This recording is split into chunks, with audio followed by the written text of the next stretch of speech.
My parents told me my sister deserved my grandmother's house more than I did. Family inheritance war exposed, secret letter sister lied, parents ambushed me at workhouse fight gets darker tonight live. I'm 28, and my whole life has basically been a comparison chart.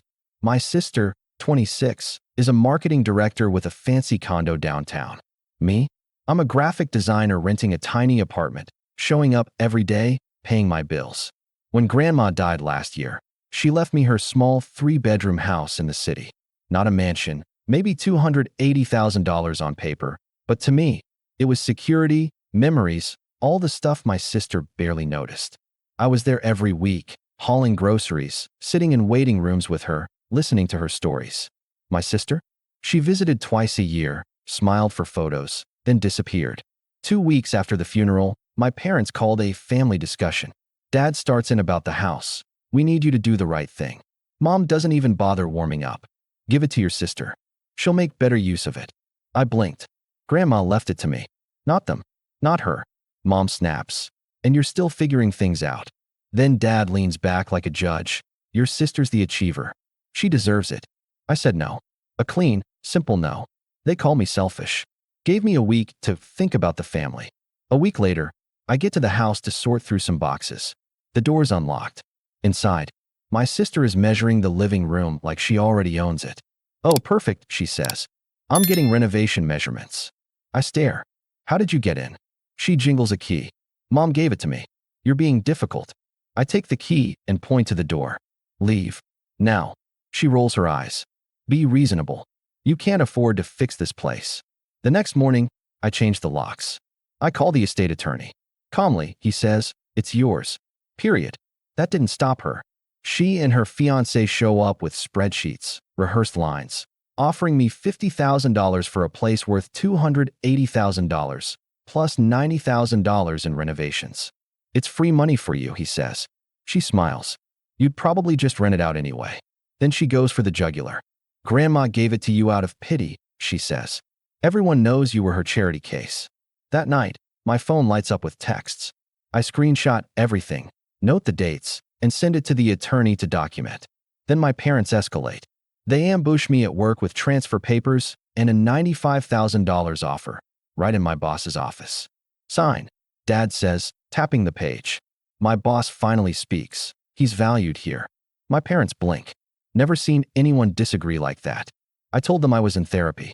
Used words like manipulation and gaslighting. Mom couldn't meet my eyes. I don't know what they'll do next.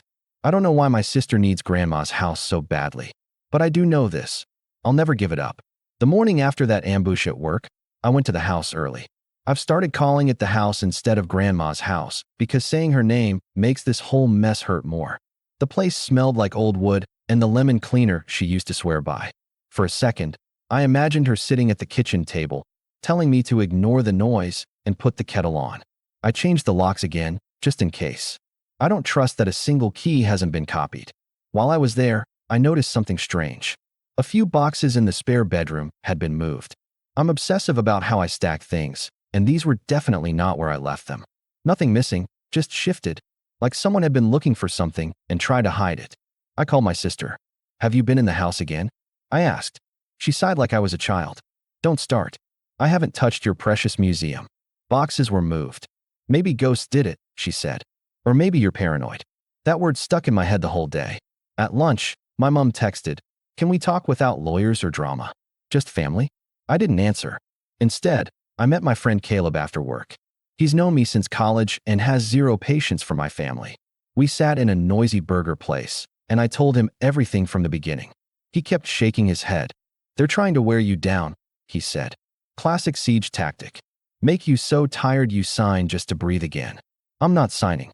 Good. Because this isn't about a house. It's about them deciding who you're allowed to be. Hearing it said out loud made my stomach drop. 2 days later, a letter arrived at my apartment. Not an email, an actual stamped letter.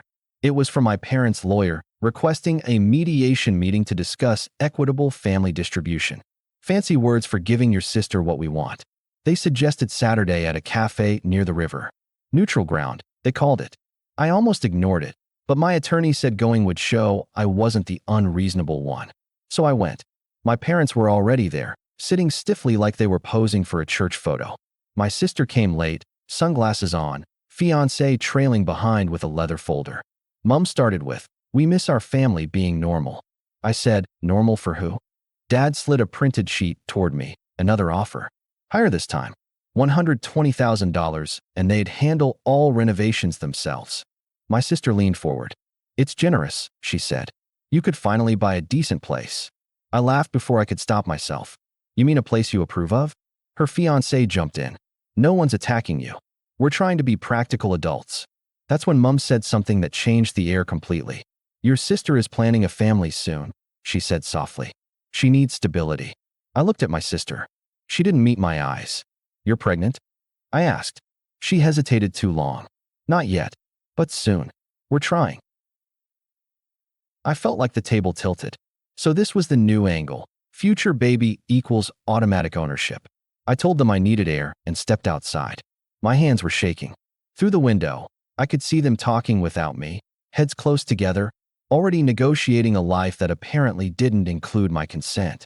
That evening, more texts came. Not angry this time, sad ones. Photos of childhood birthdays, messages about how grandma would want peace. Emotional grenades disguised as memories. Then, late at night, a message from a number I didn't recognize. "You don't know the full story about the house." No name. No reply when I asked who it was. The next day at work, my boss called me in. Not in a scary way, more concerned. "Your father rang the office again," he said. "Wanted to discuss your financial situation." I shut it down, "But I need you to know." I wanted the floor to swallow me. After work, I drove straight to the house, half expecting to find them inside again. Instead, there was a car parked across the street that I didn't recognize. A man sat inside pretending to look at his phone. When he noticed me, he drove off too fast to be casual. I started keeping a notebook of everything: times, cars, calls. I felt ridiculous, like a conspiracy theorist, but something was definitely shifting beneath the surface. On Thursday, I met the estate attorney again. He showed me the original will, the neat signature I'd seen 100 times. Everything airtight. "Unless there's a later document, you're safe," he said. "Later document?" I asked. He shrugged. "People sometimes write private letters, promises, things families argue about. Legally weak, emotionally messy." That line echoed later when my aunt called. She hasn't spoken much since the funeral and keeps to herself. She asked if we could meet. We sat in her small kitchen drinking instant coffee. "Your grandmother loved you," she said suddenly. "But she worried." "About what?" "About how your parents treated you. She thought leaving you the house would balance things." I felt tears prick my eyes. Then she lowered her voice. "But there's something else. Months before she died, your sister visited her alone. After that, Grandma was upset. Wouldn't tell me why. My skin went cold. I asked my sister about it that night. She denied everything. Said Grandma was confused near the end. Said my aunt was dramatic.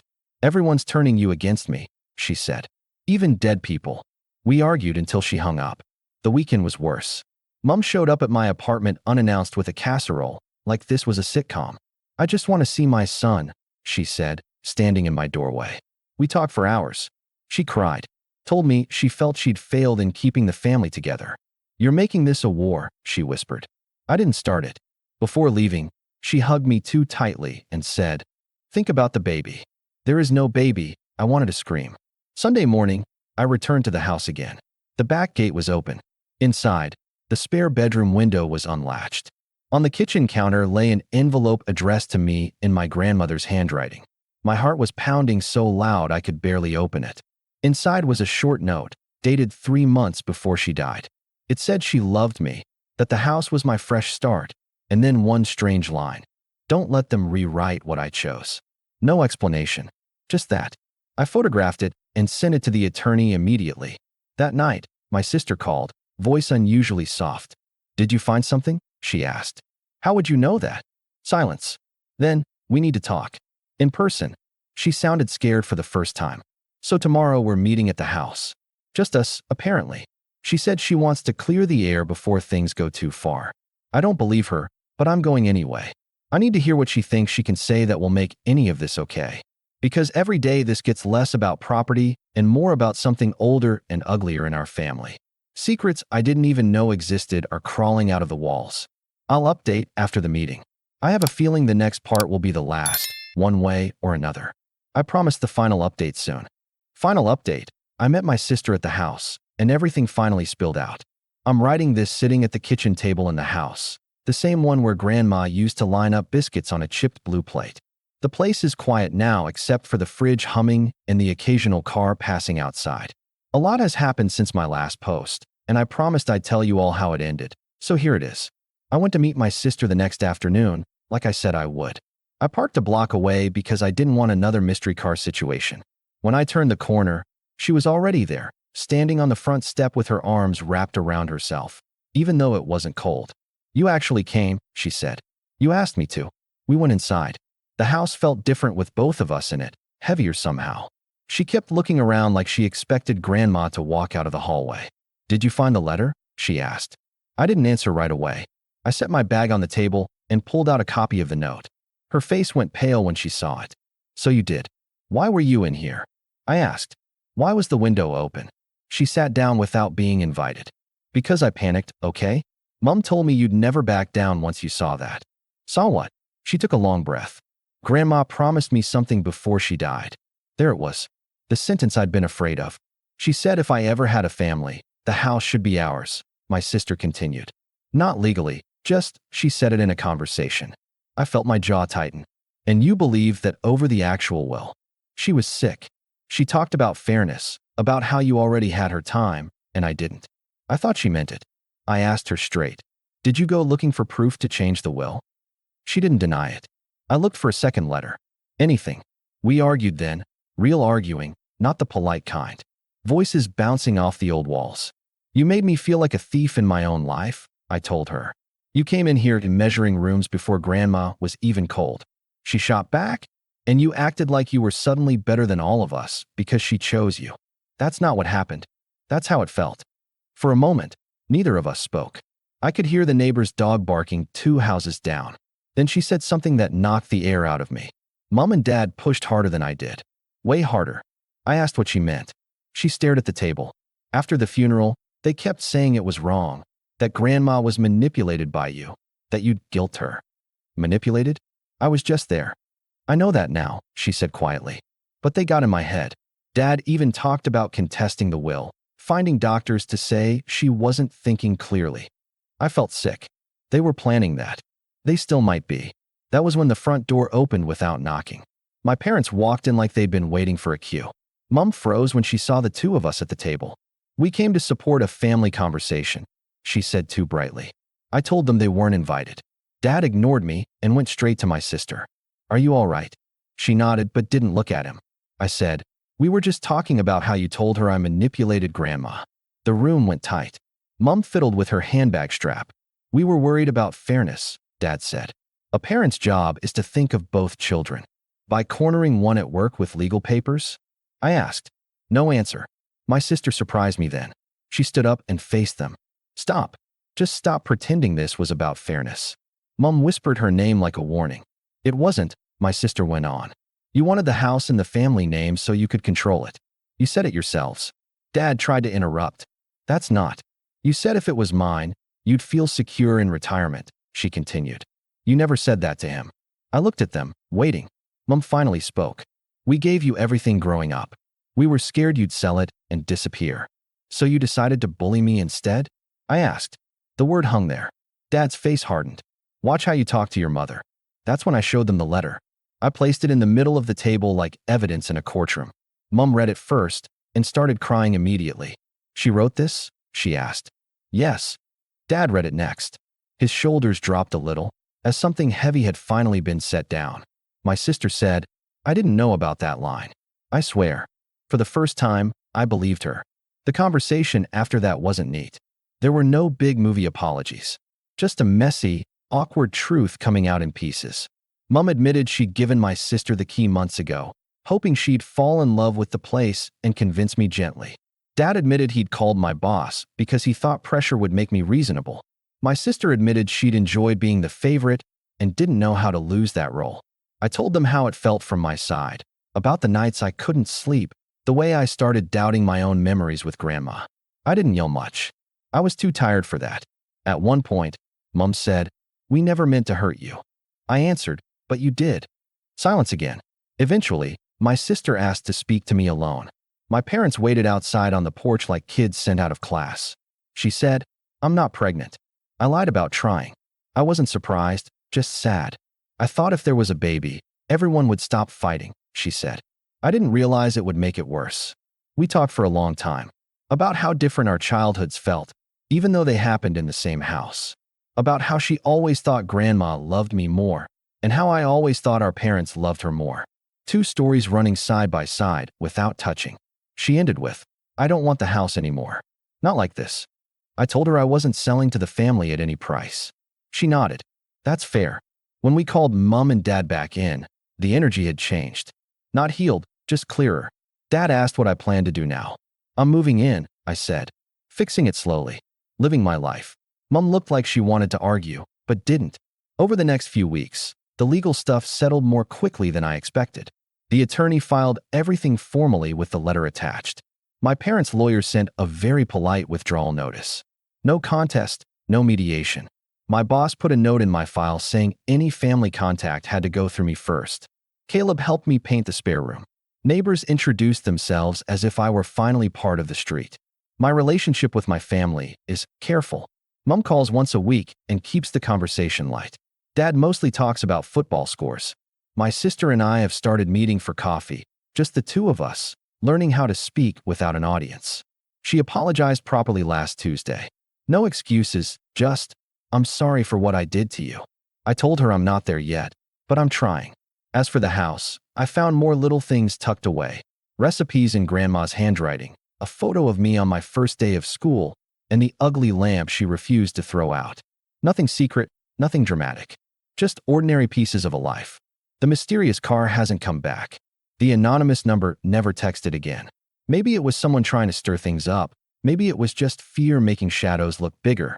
I've learned that families don't explode in one moment. They crack slowly, and you only notice when you step on the sharp edges. Some of you asked if I hate them now. I don't. I'm angry, yes, and careful, but not hateful. They're flawed people who made selfish choices and convinced themselves it was love. Last night I sat on the back steps eating takeaway and realized I felt something close to peace for the first time in months. Not perfect, not tidy, just real. I'm keeping the house. I'm keeping the memories that belong to me. And I'm learning how to keep my boundaries too. Thank you to everyone who listened while I figured this out. Reading your comments helped more than you know. That's the story, at least the part one can tell. Life will keep moving, and so will I.